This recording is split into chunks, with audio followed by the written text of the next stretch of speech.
I've always been a skeptic, never one to believe in ghosts or the supernatural. That was until I moved into that old Victorian house on Maple Street. It had been a bargain, too good to be true, really. The house was grand, with ornate moldings, high ceilings, and a history that spanned over a century. But it was the room on the second floor that changed everything for me. The first night, I noticed the walls seemed to whisper. At first, I thought it was the wind or the old pipes settling. But as the nights went on, the whispers became clearer, almost like someone was trying to communicate. It was always around 3 a.m. when the whispers would start. They were soft at first, like a breeze rustling through leaves, but gradually they grew louder, forming words that sent chills down my spine. One night, curiosity got the better of me. I stayed up, sitting on the edge of my bed, waiting. The whispers began as usual, and this time I could make out a single word: help. My heart pounded in my chest, but I forced myself to stay calm. "Who are you?" I whispered back, feeling ridiculous but compelled to respond. The room grew colder, and the whispers turned into a low moan. "Trapped," the voice said. "Can't leave."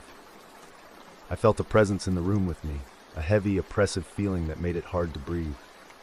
I reached for my phone, using its flashlight to scan the room, but saw nothing. Days turned into weeks, and the whispers continued, each night revealing a bit more of the story. The ghost, a woman named Eliza, had been trapped in the house for decades, unable to move on.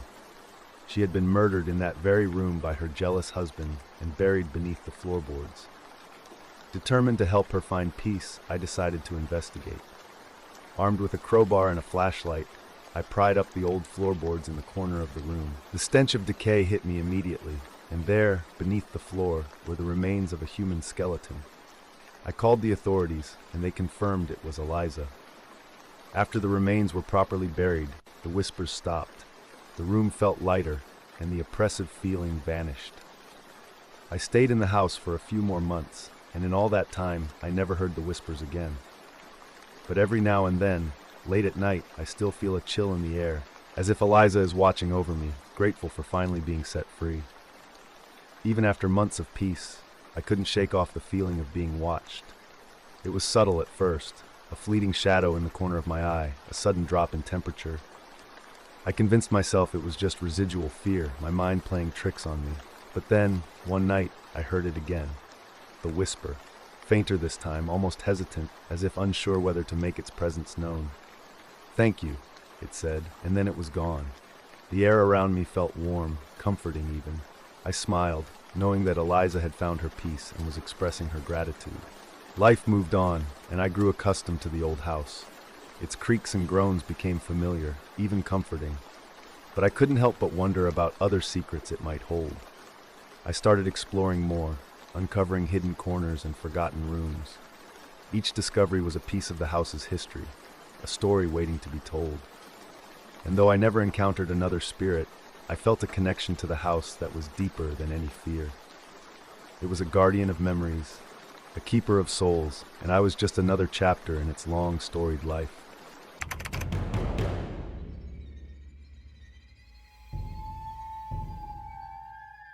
I've always been fascinated by antiques. There's something about old objects that makes me feel connected to the past. So when I found an old mirror at an estate sale, I couldn't resist. It was beautiful, ornate gold framing and a slightly tarnished surface that gave it an air of mystery. I decided it would be perfect for my bedroom. From the first night the mirror was in my room, I felt uneasy. It was as if the mirror was watching me, reflecting not just my image but something else, something dark and unseen. I dismissed it as my imagination, but the feeling grew stronger each night. One night, as I was getting ready for bed, I noticed something strange. My reflection in the mirror was delayed. When I moved, it lagged a fraction of a second behind. I blinked hard, rubbed my eyes, and looked again. My reflection stared back at me, perfectly synchronized. I chalked it up to fatigue and went to bed. But then, the nightmares started. I dreamt of a woman in a white dress, her face obscured by shadows. She would stand at the foot of my bed, staring at me, unmoving. Her presence was suffocating, her silence deafening. Each time I woke up drenched in sweat, my eyes would be drawn to the mirror. The woman wasn't in the room. but in the reflection, she was always there, standing behind me.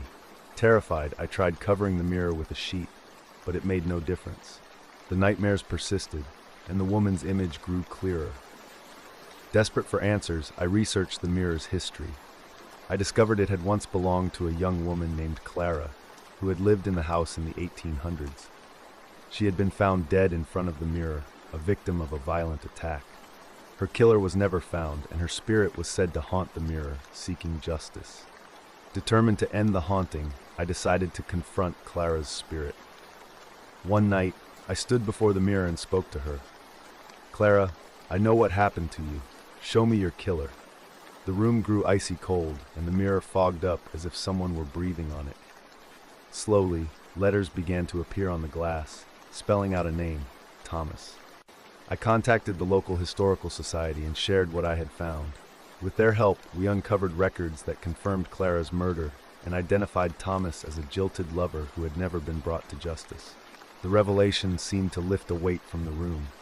The nightmares ceased, and Clara's reflection no longer appeared in the mirror. I keep the mirror covered now, not out of fear, but out of respect for Clara. Her spirit has moved on, but the mirror remains a silent witness to her tragic story. Sometimes when I walk by, I think I see a faint outline of her smiling back at me, finally at peace. Months passed, and I decided to donate the mirror to a museum. It was too much of a reminder of those harrowing nights. I wanted to move on, and it seemed only right for the mirror to be placed where Clara's story could be told and remembered. The museum curator was fascinated by the tale and promised to handle it with care. Without the mirror, my room felt different, lighter, freer. I redecorated, filling the space with new memories and new beginnings. But every now and then, when the house is quiet and the moonlight casts shadows just so, I catch a glimpse of something out of the corner of my eye. It's never more than a fleeting moment, but in those moments I remember Clara. I remember her pain, her search for justice, and the peace she finally found. And I am reminded of the power of the past and the echoes it can leave behind.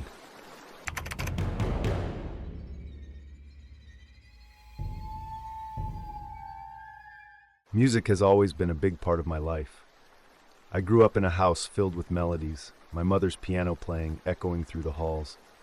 So, when I inherited her old upright piano, I knew it had to go in my bedroom.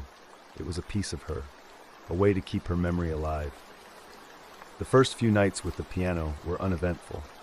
I would play a few songs before bed, reminiscing about the times we played together. But then I started hearing music in the middle of the night. Soft, haunting melodies drifted through the room, waking me from my sleep. I assumed it was just a neighbor playing late, but the music seemed to come from the piano itself. One night, I stayed up, determined to catch the source of the music. At exactly midnight, the keys began to move on their own, playing a slow, mournful tune. I watched in disbelief as the ghostly notes filled the room. My first instinct was to run, but something compelled me to stay. I began to notice a pattern. The song was always the same, a lullaby my mother used to play for me. I felt a connection, a sense that my mother was trying to reach out to me. But the more I listened, the more I realized the melody was off, as if played with a sadness that wasn't there before. I decided to investigate the piano's history, hoping to find an explanation. I discovered that the piano had originally belonged to a woman named Evelyn, who had lost her child in a tragic accident. Overcome with grief, she had played the same lullaby every night until she passed away, her spirit forever tied to the instrument. Determined to help Evelyn find peace, I learned the lullaby and played it for her each night. The room would fill with an overwhelming sense of sorrow, but slowly, the melody began to change. It became softer, more peaceful, as if Evelyn's spirit was healing. One night, as I played the final notes, I felt a warmth spread through the room. The air grew lighter, and the oppressive sadness lifted. I knew then that Evelyn had found the peace she had been seeking. The piano remained silent after that, no longer haunted by the mournful melodies. I still play the piano every night, but now the music is filled with joy and remembrance. I feel my mother's presence with me, and sometimes, just sometimes, I hear a faint echo of Evelyn's lullaby, a gentle reminder that even in death, love and music endure. Weeks turned into months, and I continued to play the piano, feeling a sense of peace that I hadn't felt in years. But then one night, I heard the melody again. This time it was different. The notes were not sorrowful but joyful, almost celebratory. I knew it was Evelyn, expressing her gratitude. It was a beautiful moment, a connection between the living and the dead that transcended time and space. As time passed, the piano became more than just an instrument. It became a bridge between worlds. I often wondered about Evelyn's life, her joys and sorrows, and the deep love she must have had for her child. I felt honored to be a part of her story, to help her find peace, and in doing so, I found a sense of fulfillment and purpose. The piano still sits in my bedroom, a silent witness to the passage of time. It holds the memories of my mother and the spirit of Evelyn, a testament to the enduring power of love and music. And every night as I play, I feel their presence with me, guiding my hands, filling the room with their warmth and light.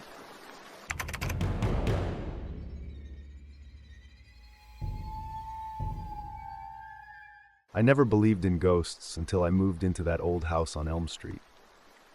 It was a charming place, full of character and history. But from the moment I set foot in the bedroom, I felt uneasy. There was something off about the corner by the window, a coldness that seeped into my bones. The first few nights, I dismissed the feeling as just nerves from moving into a new place. But then I started seeing it, a shadowy figure standing in the corner. It was always there, just out of the corner of my eye. Every time I turned to look, it would vanish, leaving me questioning my sanity. One night, I woke up to find the shadow closer, almost at the foot of my bed. I froze, unable to move or scream. The air grew thick, and I felt a heavy weight pressing down on my chest. The shadow seemed to pulse with a malevolent energy, its presence suffocating. I squeezed my eyes shut, praying it was just a nightmare. When I opened them, the shadow was gone, but the fear remained. Determined to get to the bottom of the haunting, I started researching the house's history. I discovered that a man named Henry had lived there in the early 1900s. He had been a recluse, known for his strange and obsessive behavior. Neighbors reported hearing strange noises and seeing lights at odd hours. One day, Henry vanished without a trace, and the house had been empty for years until I moved in. I decided to confront the shadow, hoping to find some way to help Henry move on. One night, I sat on my bed and spoke to the darkness. "Henry, I know you're here. What do you want?" The room grew colder, and the shadow appeared, more defined than ever. It moved slowly, inching closer, and I felt an overwhelming sense of dread. The shadow seemed to whisper, a low, guttural sound that I couldn't understand. But then, it pointed to the floor beneath the window. Gathering my courage, I grabbed a flashlight and examined the floorboards. One of them was loose. With trembling hands, I pried it up and found a small, old-fashioned key.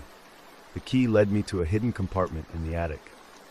Inside, I found Henry's journal, detailing his life and the dark obsessions that consumed him. He had been convinced that the house was cursed and had spent his life trying to uncover its secrets. His journal ended abruptly with a final desperate plea for release. I took the journal to the local historical society, hoping to find answers. With their help, we uncovered records that revealed Henry had been driven mad by the loss of his family in a tragic accident.